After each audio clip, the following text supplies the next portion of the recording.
नूर का brilliant catch, और अगर ये ना होता तो ऑस्ट्रेलिया आज भी ये मैच जीत सकता था। बिल्कुल ऐसे ही फिर वही मैच बेंगलुरु वाला मेरे ख्याल से बेंगलुरु में जितवाया था, वैसे बॉम्बे में ऐसे ही मैच हो जाना था ये भी। ये दोनों मैच फिर मेरे ख्याल से अफगानिस्तान कभी ना भूलती, खैर वो भी नहीं भूलेगी, लेकिन ये बहुत अच्छा खेला।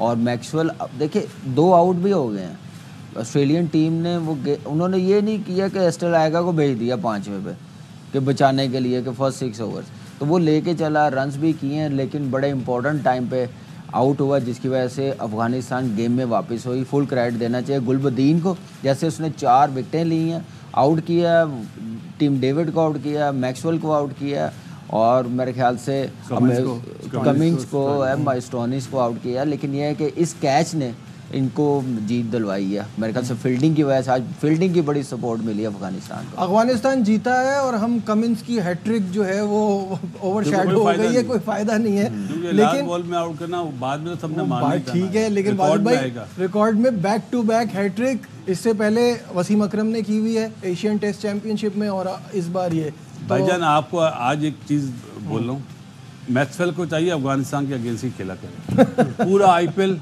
फ्लॉप डिजास्टर, और दूसरे मैच आज उसको नंबर 4 पे भेजा। ऐसे तो सही ना बासित भाई, हार्दिक पांड्या को भी नहीं खेलना चाहिए, सिर्फ इंटरनेशनल क्रिकेट खेलनी चाहिए। तो वो जब से उस 1 साल तो हो गया होगा शायद वर्ल्ड कप, जब से फ्लॉप जा रहा है, और आज दोबारा उसी फॉर्म में नजर आया। सिर्फ इन्हीं के खिलाफ मुझे लगता है इस मैच के बाद फिर फॉर्म चली जाएगी। टॉस कर रहा है, रन्स कर रहा है 30-30 35-35 कर रहा है। एक मैच में मेरे ख्याल से जल्दी आउट हुआ है, लेकिन इस मैच में भी रन्स किए हैं, एक और मैच में थोड़े से किए, but overall very poor form. Toss पे राशिद ने कहा था कि हम भी चाहते थे कि हम पहले बैटिंग करें, और जिस पे मिच मार्च का एकदम से रिएक्शन आया, और एंड में उसने पोस्ट मैच सेरेमनी में कहा कि हमारा प्लान यही था कि हम 140 अगर हमने कर लिया तो ये सेफ टोटल होगा। और इस पिच पे वाकई अफगानिस्तान, जिस तरह अफगानिस्तान के बॉलर्स हैं उनके हिसाब से 140 प्लस टोटल बहुत ही अच्छा था और डिफेंडेबल था। असल में मिचेल स्टार्क को नहीं खिलाना चाहिए था, मिचेल स्टार्क को नहीं खिलाया, जो कि पावर प्ले में आउट करके इनको देता। एगर को लाया और उसके बाद भी टॉस जीत कर पहले बॉलिंग कर ली, जबकि आप एगर को इसलिए लाए थे कि आपने स्पिन कराना है तो आपने चेज में रोकना है ना। लेकिन वो मेरे ख्याल से वर्कलोड मैनेज कर रहे हैं, आईपीएल भी सारी खेल है, इतने क्रूशियल मैच में वो से बाहर भी हो सकते हैं। अब सुपर 8 में वर्कलोड मैनेज मेरी तो अब ये ख्वाहिश होगी वैसे कि ऑस्ट्रेलिया बाहर हो। अच्छा, तो ये इस हवाले से पहले ये देख लेते हैं, जब ये बात ही हो रही है तो ग्रुप के जो पोजीशन है उस पर नज़र डालते हैं। और इसमें ग्रुप 1 में India is on top, Australia दूसरे नंबर पर है, अफगानिस्तान तीसरे नंबर पे और बांग्लादेश चौथे नंबर पे है। अब सिचुएशन कुछ ऐसी है कि क्या करना होगा अफगानिस्तान को आगे जाने के लिए, और इस ग्रुप में क्या सिचुएशन बनेगी, आइए आपको दिखाते हैं। पहले ये रिपोर्ट। जी हाँ, फिर से अब हम ग्रुप 1 का पॉइंट्स टेबल देखेंगे तो उससे हमें एक बात का पता चलेगा कि अफगानिस्तान क्वालिफाई कैसे कर सकता है सेमीज़ में, क्योंकि उन्होंने भी अपने लिए रास्ता खोल लिया है।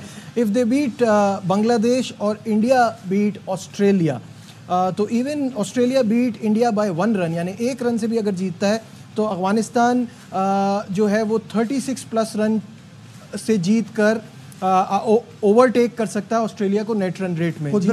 कुदरत गुरूर का सर नीचा करती है। ऑस्ट्रेलिया उसी पोजीशन में आ गई जिस पोजीशन में इंग्लैंड थी, और ऑस्ट्रेलिया का फास्ट बॉलर कह रहा था कि हम स्कॉटलैंड को ऐसे हराएं कि इंग्लैंड को बाहर कर दें। अब अगर इंडिया का कोई प्लेयर या अफगानिस्तान का कोई प्लेयर ये कह दे कि हम ऑस्ट्रेलिया को इस तरह बाहर करेंगे, तो ऑस्ट्रेलिया का सर जो है ना गुरूर से नीचा हो गया। अब वो बड़ी मुश्किल पोजीशन में है।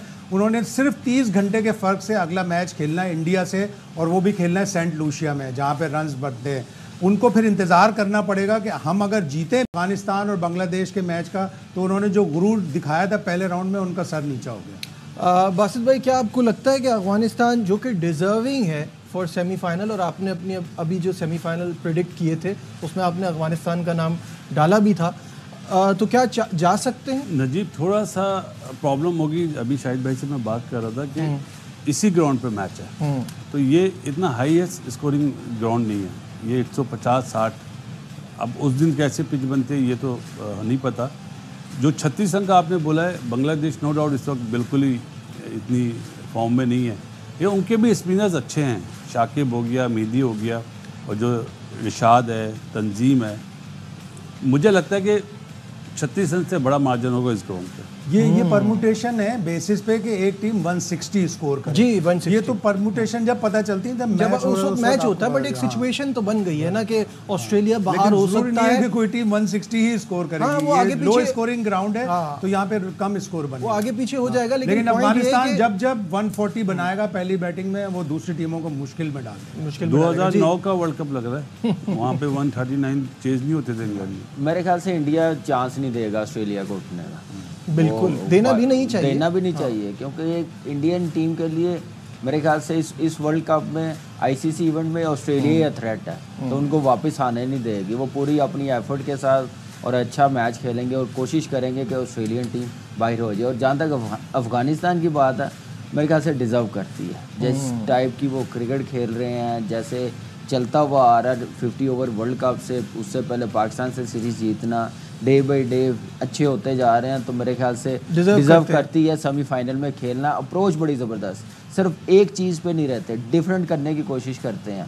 और मेरे ख्याल से स्मार्ट कैप्टन की यही निशानी है। उसके बाद कोचिंग स्टाफ, आप यही कह रहे थे कि अभी हमने ड्रॉट की बात नहीं की, कितना कॉन्स्टेंटली सबसे ज़्यादा फायदा डुएन ब्रावो से। आज भी वो बाउंड्री लाइन पे खड़ा हुआ था और अपने फास्ट बॉलर्स को मुख्तलिफ हिदायत, फास्ट बॉलर्स ने आज 8 आउट की।